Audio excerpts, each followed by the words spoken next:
केरल के वायनाड में एक बार फिर लैंडस्लाइड का हादसा हुआ है। यह कोई पहला मामला नहीं है। इसके पहले भी जुलाई 2024 में लैंडस्लाइड हो चुका है और आज जहां यह हादसा हुआ है यह पुरानी वाली जगह से महज कुछ किलोमीटर दूर है।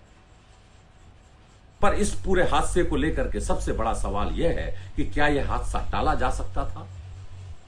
क्या यह हादसा जिम्मेदारों की लापरवाही का परिणाम है? तो इसका जवाब है हां। यह हां मैं इसलिए कह रहा हूं कि यह जो हादसा हुआ है इसकी संभावना विशेषज्ञ कई दशकों से जताते आ रहे हैं। 2011 में माधव गाडगिल रिपोर्ट आई थी।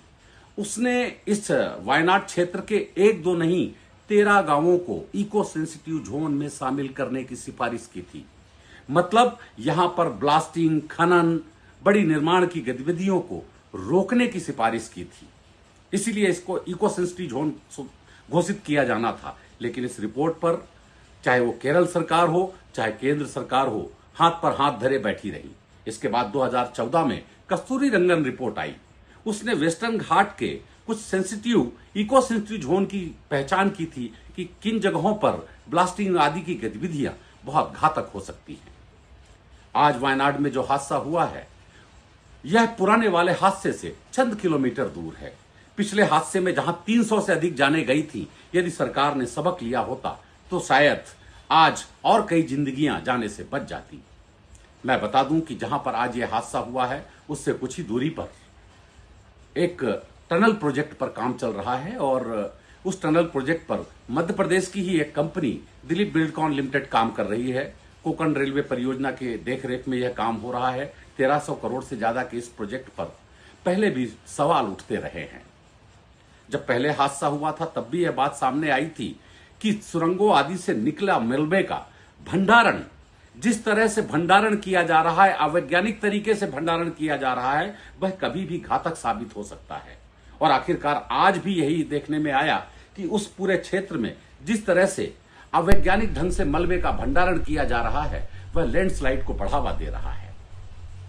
दरअसल विकास की आड़ में हम बुनियादी सवाल भूलते चले जा रहे हैं। दरअसल क्या है कि पैसे की होड़ में कई बार जिंदगी दांव पर लगा दी जाती है।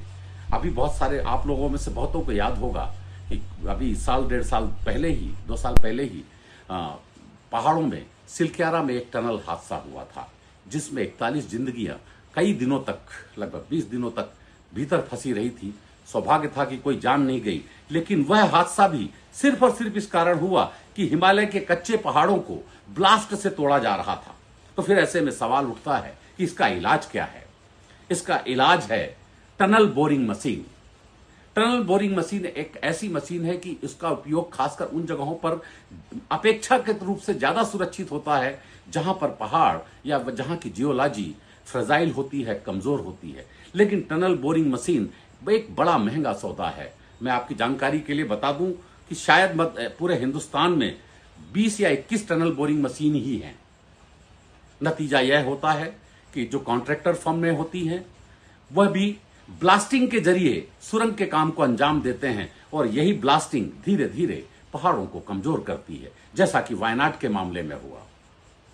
ऑलरेडी इको सेंसिटिव जोन घोषित करने की सिफारिश पिछले 2 दशकों में 3 से ज्यादा समितियां कर चुकी थी, लेकिन सरकारी अधिकारी उन रिपोर्टों पर कुंडली मारे बैठे रहे। नतीजा यह हुआ कि पिछले साल 1.5 साल पहले हमने 200-300 जाने गंवाई।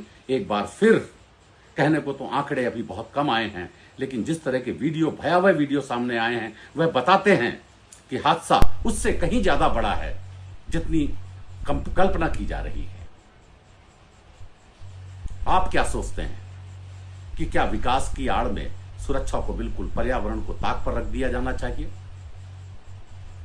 यदि आप भी उचित मानते हैं तो इस खबर को ज्यादा से ज्यादा शेयर कीजिए और देखते रहिए सुनील बघेल ऑफिशियल।